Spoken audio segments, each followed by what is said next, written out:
Welcome back to the Joneset. I'm Mary. Today is Saturday, December 6, 2025. And on Wednesday, December 30, US-based Nigerian CEO was arrested at the San Francisco airport for an alleged $7 million Veterans Affairs fraud. And the United States Attorney's Office of the Eastern District of California reported in a press release that Kashmir Chinedu Luke was arrested while attempting to board a flight to Nigeria. He was the CEO of Four Corners Health LLC, which is based in Fresno, California, which supposedly provided unskilled in-home nursing and day-to-day care for elderly Veterans Affairs beneficiaries. And this went on from 2019 to 2024. And what he would do, he engaged in a 5-year scheme to bill the VA for hours of care that were actually not rendered.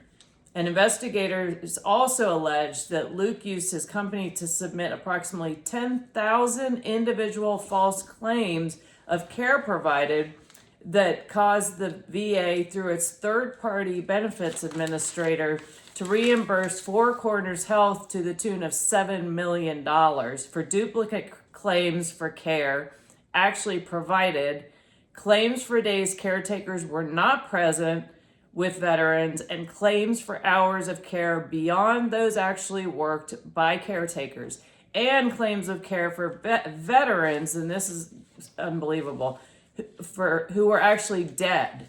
So they were putting in claims for veterans that were deceased. And it said he served as the sole owner of the bank account of the LLC.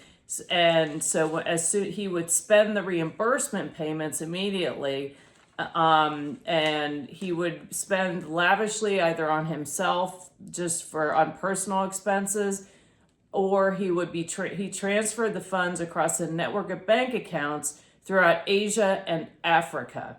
And this, I wanted to say, this case was a product of an investigation of the U.S. Veterans Affairs Inspector General. And there had been some inquiries to him as to justifying some of these duplicate bills, and he was very deceitful in his responses, and therefore that he was able to continue carrying on this deceit and this fraud.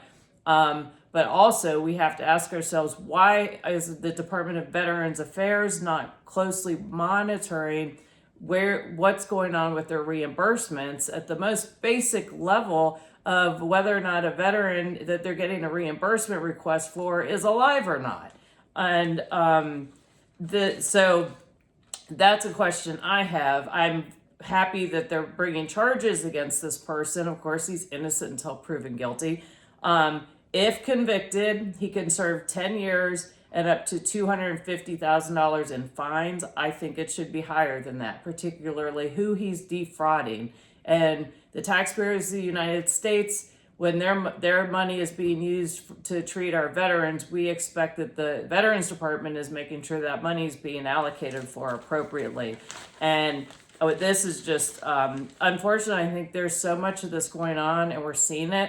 And thankfully, it's starting to be exposed more, and they're actually having charges pressed. But then we're seeing juries convict, then we're seeing judges overturn it. So we'll see what happens with this. But I appreciate that they caught him before he disappeared, because I have a feeling I had a feeling he smelled that somebody was coming after him, and he was hoping to get out of Dodge, if you will. So, and the next thing I wanted to talk about, and this is actually another, I think it's good because they're catching these guys and they're bringing charges against them.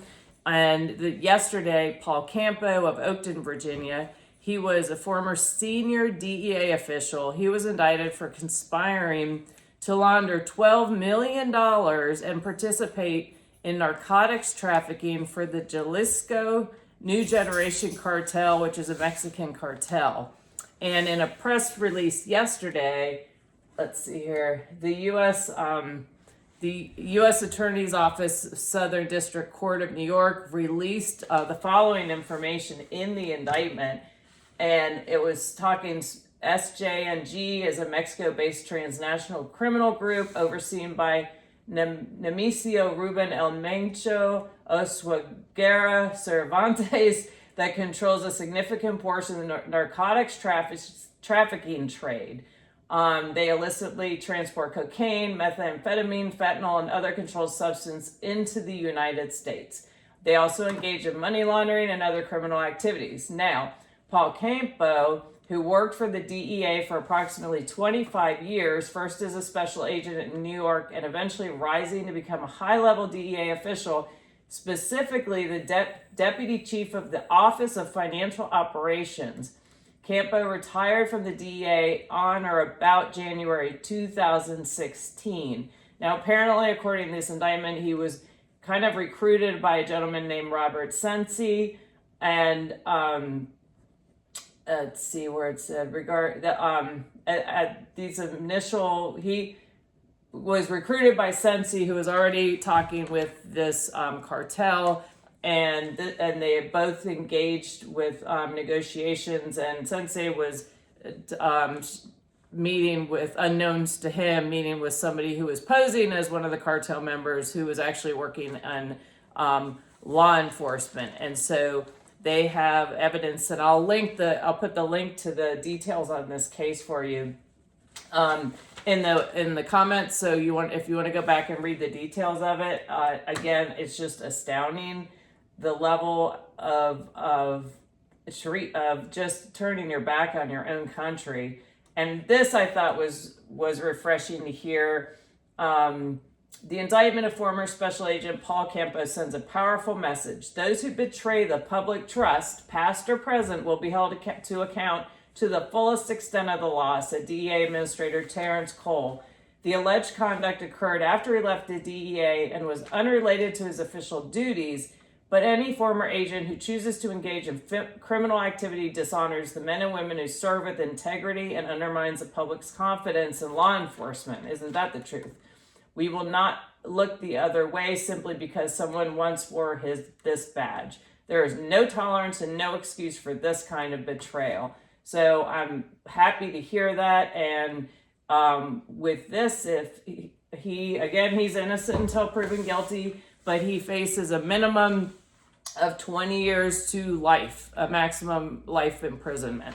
And so again, we'll see. It's good to see that they're being held to account, and he will go through the legal system, and hopefully the more people this happens to, if in fact they're guilty and then they actually serve time, it's a deterrent to other people who may be considering following in their footsteps, if you will, and not being loyal to the United States of America.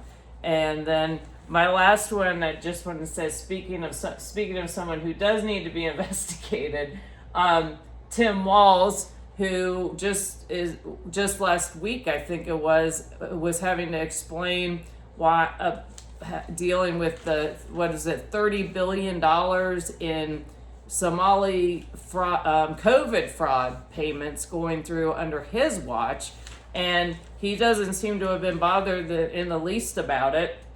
Well, now he's coming out and he's promoting a Minnesota paid leave program open to undocumented workers. And let's see here. It says Governor Tim Waltz is promoting a new government assistance program open to illegal immigrants in Minnesota, as he faces scrutiny for allegedly allowing statewide welfare fraud reportedly committed primarily by Somali immigrants to happen on his watch. The Minnesota Paid Family Medical Leave Program, which Waltz signed into law and is publicly praising ahead of its start date on January 1, will cover undocumented workers, according to the Minnesota Chamber of Commerce's fact page. And then down here, he was asked, are people going to abuse the program? I'm sure no one's going to abuse that program, right? His response, Waltz addressing a frequent question from critics, said at an event on Tuesday that announced applicants were open for new parents. He said, "How disrespectful to people to assume that alien Minnesotans, are scamming. That's what I hear from critics all the time." Well, maybe there's a good reason you're hearing that from critics all the time. So, this is why I read 2 stories where there's actually action being taken to put an end to the fraud and to the scheming and stealing, and also rendering harm to American people if you're scheming to bring illegal drugs, fentanyl, into the United States. So while they're being indicted, the governor of Minnesota continues to just march on and is not being held accountable at all. And meanwhile, all these dollars you're hearing about are tax dollars. This is not money. The government doesn't produce anything other than policies and ways to spend more of your money. So